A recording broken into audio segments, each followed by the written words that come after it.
نہ ہی کھوکھلی دھمکیاں دینے کا شوقین ہوں۔ میں وہی کہتا ہوں جو کر سکتا ہوں، اور تمہیں پتا ہونا چاہیے میں نے اپنی گولیوں کو اتنا سدھایا ہوا ہے کہ بھٹکنے کی اہلیت کھو چکی ہیں، جدھر چاہتا ہوں وہیں پہنچتی ہیں۔ اور یاد رکھنا، دوسروں کے پیاروں کو چھیننے والوں کو اپنے پیاروں سے ہاتھ دھونا پڑتا ہے۔ باقی تمہارا منوج جوشی والے روپ کا راز بھی میں نے مشہور نہیں کیا۔ اگر میری دوبارہ انڈیا آمد کی وجہ میں تمہارا ہاتھ ہوا تو وہ ہاتھ رہے گا، نہ ہاتھ والا اور نہ اس پر کوئی رونے والا۔ کم کہے کو زیادہ جانو، خیر اندیش۔ پیغام کا جواب تو کوئی نہیں ملا، نہ مجھے جواب کی ضرورت تھی۔ میرا مقصد ایک تو وگنیش شکلا کو اس کی دولت اور جائیداد کے محفوظ ہونے کی تسلی دینا تھا، دوسرا اسے یہ باور کروانا تھا کہ میں کامیابی سے انڈیا سے نکل چکا ہوں۔ اس مقصد کو وشواس کے حکم پر اس کے آدمی ایک انگریز جوڑے کو اغوا کر کے اس کے خفیہ ٹھکانے پر لے آئے۔ لڑکی گوری تھی جبکہ اس کا ساتھی سیاہ فام تھا۔ اس کے بعد وشواس سنگھ نے نہایت رازداری سے ہمارے شناختی کاغذات بنوانے شروع کر دیے۔ میک اپ کے ماہر کو بلوا کر پرما کا حلیہ انگریز لڑکی کا سا بنایا گیا۔ بالوں کو سفید ڈائی کیا گیا، اس کی سرخ و سفید رنگت کو مزید سفید کیا گیا، آنکھوں کو سبز رنگ کے لینس سے بدلا گیا، اور بھی کافی ساری تبدیلیوں کے ساتھ وہ برطانیہ کی شہری لگنے لگی۔ آنکھوں پر بڑے گول شیشوں کا چشمہ لگا کر اس کی شکل بالکل تبدیل ہو گئی تھی۔ مجھے سیاہ فام کی شکل دی گئی۔ اس کے بعد ہماری تصاویر کھینچ کر مہارت سے پاسپورٹ پر چسپا کر دی گئی۔ آخر ایک دن پرما اور میں ممبئی کے چترپتی انٹرنیشنل ایئرپورٹ سے اڑان بھر رہے تھے۔ ہماری منزل تھائی لینڈ کا شہر بینکاک تھا۔ جہاز کے اڑنے تک میرے دل میں پہچان لیے جانے کا اندیشہ موجود رہا۔ یقین نہیں آ رہا تھا کہ جہنم سے بخیریت نکل رہا ہوں۔ بینکاک انٹرنیشنل ایئرپورٹ سے صحیح سلامت باہر آتے ہوئے میرے قدم خوشی سے زمین پر نہیں پڑ رہے تھے۔ آگے کی منازل آسان تھی، اس کے باوجود میں نے احتیاط کا دامن ہاتھ سے نہیں چھوڑا تھا۔ جی چاہتا تھا ایک لمحہ ضائع کیے بغیر پلویشا کے پاس پہنچاؤں۔ رات کو اس سے بات کرنے کو دل مچلا، مگر پھر سوچا ایک دم اسے حیران کرنے میں زیادہ مزہ تھا۔ پاکستان واپسی کی مزید تفصیلات قابل ذکر واقعے سے خالی ہیں، اس لیے صرف نظر کر رہا ہوں۔ البتہ پرما وشواس سنگھ کی حویلی میں پہنچنے کے بعد سے ذرا اکھڑی لگ رہی تھی۔ محسوس کرنے کے باوجود میں نے اس سے استفسار کرنا مناسب نہیں سمجھا تھا کہ سیانے کہتے ہیں جس گاؤں نہ جانا ہو اس کا پتہ دریافت کرنا بیوقوفی ہوتی ہے۔ تیسرے دن کراچی ایئرپورٹ پر اترتے ہوئے دل خوشی سے بھر گیا تھا۔ سچ کہتے ہیں وطن کی ہواؤں کا نعم البدل جنت الفردوس کے علاوہ کوئی نہیں ہو سکتا۔ پاکستان کیا ہے اس کی قدر تب آتی ہے جب ہم پاکستان سے باہر ہوتے ہیں۔ دل کی وہ حالت تھی کہ گویا رہیں گمنام تو بس تجھ سے ہی منسوب رہیں، جانے جائیں تو تیرے نام سے جانے جائیں۔ ایئرپورٹ سے باہر نکل کر سب سے پہلے میں نے مارکیٹ جا کر اپنے اور پرما کے لیے نئے کپڑے خریدے اور ایک ہوٹل میں کمرہ لے کر میک اپ کو خیر بات کہا اور اصل حلیہ اپنا لیا۔ اور اب پہچانے جانے کا خوف و ڈر ہمارے دلوں سے رخصت ہو گیا تھا۔ نئے کپڑے پہن کر پرتکلف کھانا کھایا اور ہوٹل سے نکل آئے۔ بس اڈے پہنچے تو راولپنڈی جانے والی بس سے جانے کو تیار تھی۔ ٹکٹ لے کر اندر گھس گئے۔ پرما کراچی، راولپنڈی، اسلام آباد، لاہور، فیصل آباد، پشاور، کوئٹہ وغیرہ کے بارے میں سرسری جانتی تھی۔ میں نے بھی راستے میں اسے پاکستان کے محل وقوع کے بارے میں اچھی خاصی معلومات دی تھی۔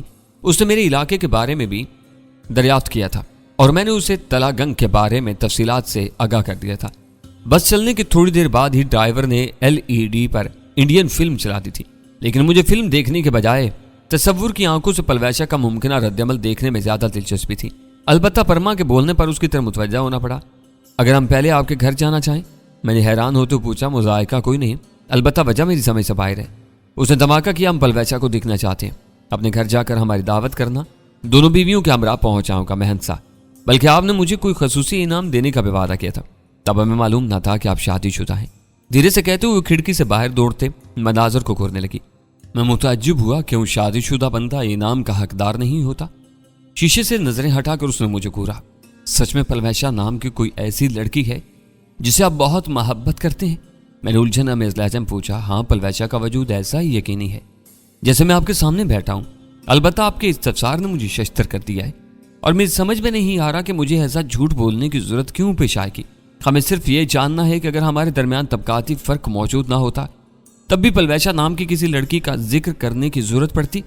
میں متبسم ہوا۔ ہم پہلے میرے گھر جائیں گے اور انصاری صاحب کو بھی وہیں بلوائیں گے تاکہ آگے آپ کو خود ہی لے جائیں۔ لمحہ بھر مجھے گھورنے کے بعد اس نے گہرا سانس لیا اور سیٹ کی پشت پر سر ٹیک دیا۔ ہم اگلے دن دوپہر ڈھلے تلا گنگ اترے۔ گھر تک میں نے ٹیکسی کروا لی تھی۔